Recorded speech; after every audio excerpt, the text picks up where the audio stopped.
Today we're at an abandoned lockup. And we're on the hunt for some classic cars. Talking dirty, playing cheap.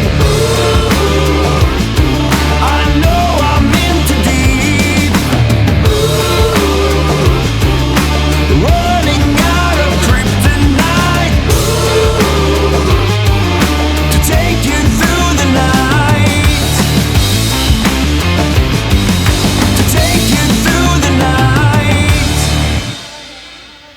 Welcome back to the Dip Monkey Garage. Dan, where are we today? Well, today we are taking another tour of, well, basically an abandoned lockup. So we've got loads of really old school cars, stuff that's not been driven for 25 years, some a bit more recent. But if you like the RS Graveyard video we did last time, we've got a few more cool old Fords in here as well, among some other things. So we're going to dive in and we're going to go and have a look. So let's go.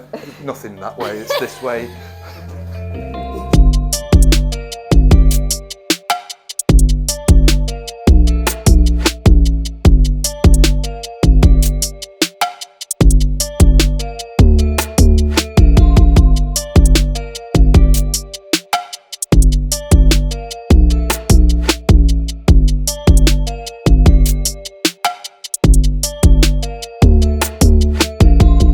So this looks like it's a Mark III, XR3, probably an XR3i.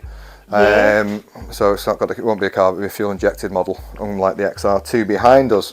But yeah, in 1980 or so, early 80s, the Ford XR3, that was the answer to the Volkswagen Golf GTI, really, because that was the pinnacle of the hot hatches, really, the first sort of real hot hatches you start to see. So I suppose this was Ford's answer to the Golf GTI. Although the Golf GTI was the Golf GTI their competition to this? Yeah, well, the Golf GTI would have been out for a couple of years, you see. So, so Ford brought this out. The XR3, it's styling pack, all the matte black add-on bits, like the bumpers, the spongy rear spoiler, the wheels, cloverleaf wheels that you can see there.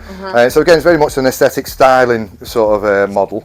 And granted, it wasn't as fast as the GTI, you know, so it didn't quite keep up. The XR3 would get you from 0 up to 60 in about 9-10 seconds. It did just break by today's standards, don't get me wrong, there's no massive benchmarks broken, but yeah, so it was a nippy hot hatch, but overall it was the way this car looked, its presence on the road with the bumpers and everything else like that. So again, yeah, another iconic Ford. It's pretty cool. Yeah, very.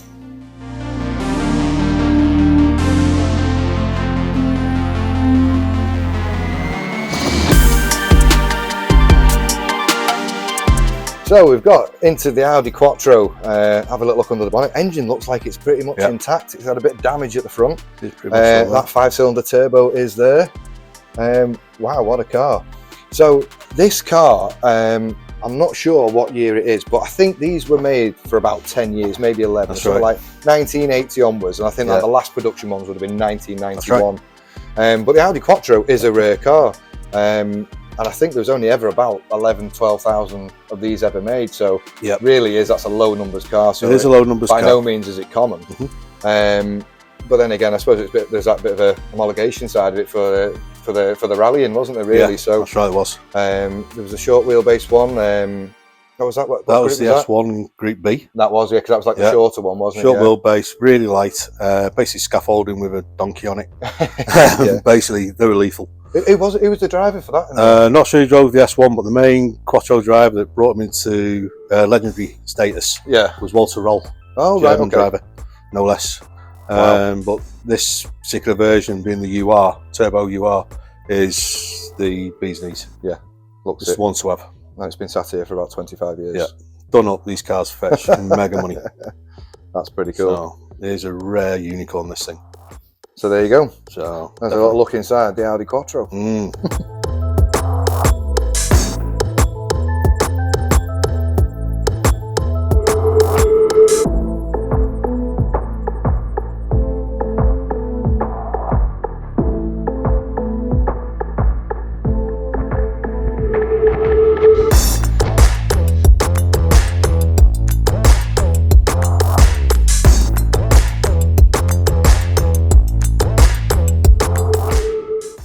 Okay, so apart from this amazing modern Honda Jazz here, which we're not going to show you, obviously. There's a couple of other really cool cars, isn't there, Dan? Yeah, we've got a Jaguar over here. I was thinking it's an XJ6. I can't see if it had a mesh grille or not, though, to be an XJ8. And then on closer inspection, this thing's a V12. This is the real deal, baby. Proper beast. Proper old Jag. Proper cool. Really, really cool. And then over here, there's all sorts of cool stuff again. We've got a lovely old E36. I don't think, looking at the bumpers, I don't think it's a sport model. It's probably a 323 or a 325. I think it's a 323. And oh hello, we've got M3 sunflower wheels on. They're a nice upgrade back in the day. They're probably worth a few quid now as well. Yeah. These are your traditional diamond cut M3 wheels, but the sunflowers, they were pretty nice. I'm not sure if they were on the M3 Evo or but no, nice old 36 just sat here.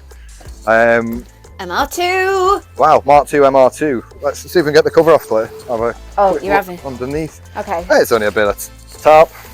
Come on. Very, very. Just be careful though. Absolutely disgusting. So that is a Mark II MR2. Sorry, I'll just get out the shot. Let me squeeze through. Going off the back light, so it's a later Mark II. I don't know whether they were Rev 3s, Rev 4s, Rev 5s, but you've got the slightly updated rear lights. It's a GTI 16, so it's not an MR2 turbo, so this is powered by a 2-litre 3SGE engine. Being the later model, it's probably about 170, 177 horsepower.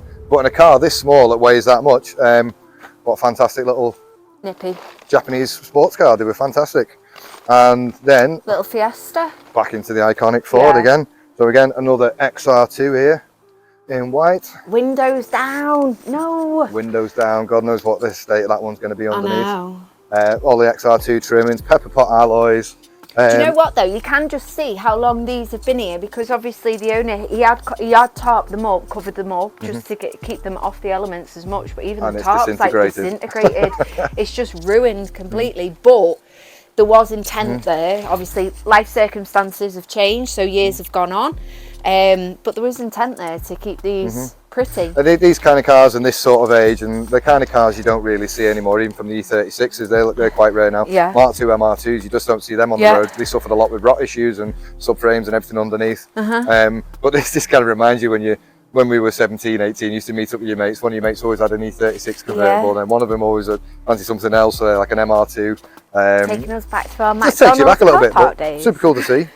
Shame to see them like this, don't get me wrong, but cool find, cool find. Really cool.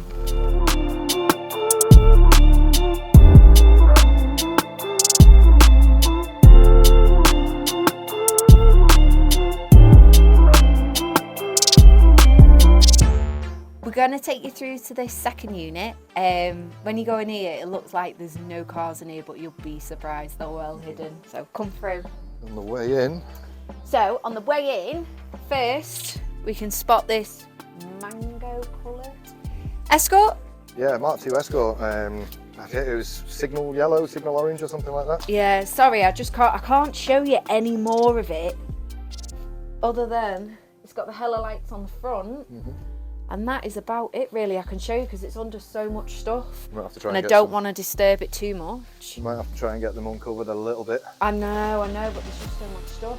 Okay, so come through, Andy. Like I said, it's a bit difficult in here to show you, but just look at there, the mountain of alloys. That goes right back as well. Metro wheels, pretty cool.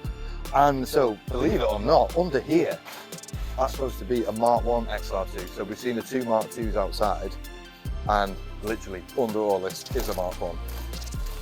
If we can get it cleared, we're going to try and give you a little look at it because I want to see it as much as you do.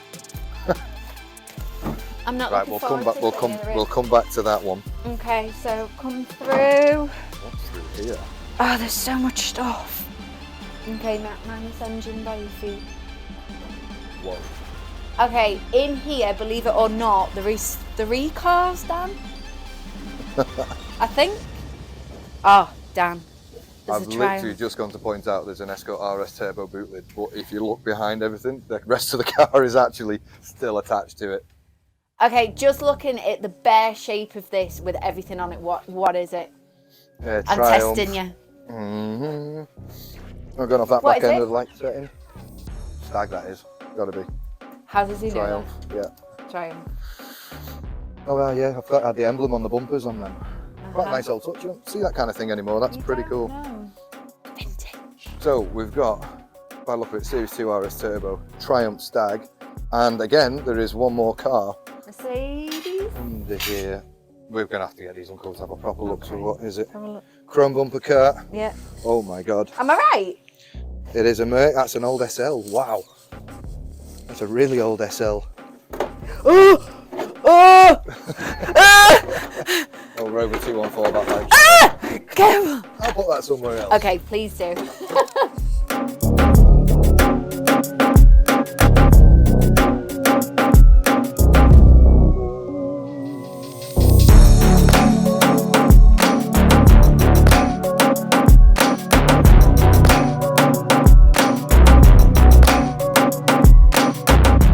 So we've uncovered these a bit. So what you can see, this is a beautiful old R17 bodied Mercedes SL. I'm not entirely sure what engine's in it. This is quite a well-known Mercedes body style. The R107s like this, this shape SL nearly run over 2 decades. I think these were in production for about 18 years. So from early 70s to 1989, probably something like that. So this pretty much run over 2 decades, this shape. What a fantastic 2-seater roadster, they were ace. The amount of chrome trims on them as well, because even the arches are chromed as well, aren't Oh they? yeah, really. These, if you own one of these back in the day, these were like a statement car.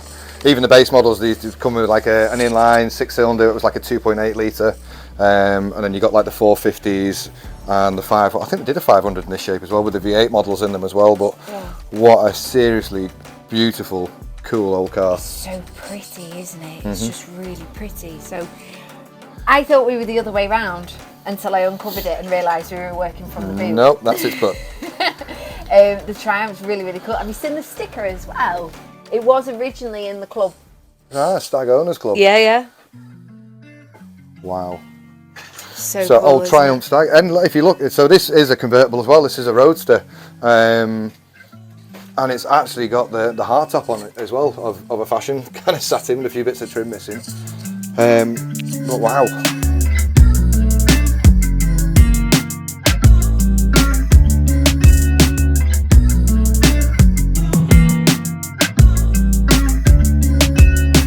So that took ages, but we've managed to uncover this Mark 1 XR2 Fiesta. When we got told it was in here, we didn't believe it. Looking under the mound of stuff, we surely thought there's never a car under all that. But there is. This is the holy grail of the XR2s. This is a Mark 1 XR2. Whoa! Where he fell. That's why I'm holding on to you. And this thing is 40 years old. It's probably been sat here for half of its life. But yeah, what a really cool old Ford Fiesta. That's pretty cool. I wish we could show them more, but just look at the map and stuff. So You've got no space. I'm stood on some alloys right now. This is my working area. So it's not every day you find a Mark 1 XR2. So how about that?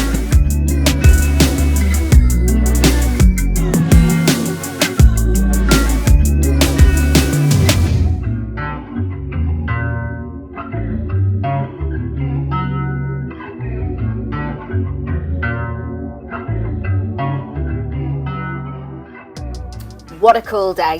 What an Aladdin's cave of amazing cars, Dan. I've had so much fun today. And it's our second sort of treasure hunt, if you like, looking for cars. And we found another Audi Quattro. How cool is that? Really, really cool. And what I like as well is, since we've been doing these little trips out, more and more people have been messaging us for us to go and check out other places, haven't That's they? pretty cool. So if you've got abandoned classics or a collection somewhere you want us to go and check it out, give us a shout. Don't mind the monkeys climbing over everything. But guys, that pretty much wraps up our video of having a look around this abandoned lockup. So guys, thank you very much for watching. Make sure you like and subscribe to the channel. And guys, if you want to check us out a bit more, thedipmonkeygarage.com.